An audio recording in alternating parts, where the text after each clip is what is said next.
Google did what?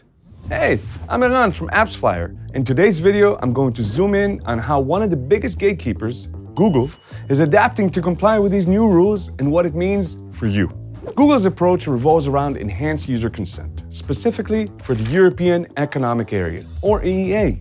They're increasing transparency around data usage to align with DMA and other local privacy laws. For advertisers, this means you'll need to request and share specific consent signals with Google Ads that relate to advertising and personalization. The new consent fields Google requires are the Ad User Data field to show if a user allows their data to be sent to Google for ad purposes, and the Ad Personalization field to indicate if a user consents to personalized advertising. These new signals let Google know if users in the EEA have granted consent for data use in those two key areas. So in a nutshell, thanks to the DMA, advertisers must now obtain and properly share those user consent signals with Google for any EEA traffic. It's a big operational shift, so I've got some tips for you.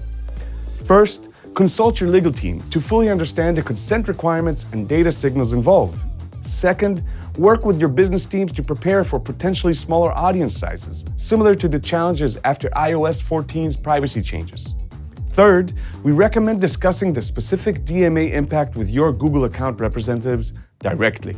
And lastly, consider using a consent management platform or CMP to help collect and manage user permissions. Of course, this is just a start. So stay flexible and ready to adapt as Google undoubtedly updates its approach over time. More DMA news is coming soon, so be sure to subscribe and stay up to date. And check out our DMA hub in the description below. Thanks for watching, and we'll see you again soon.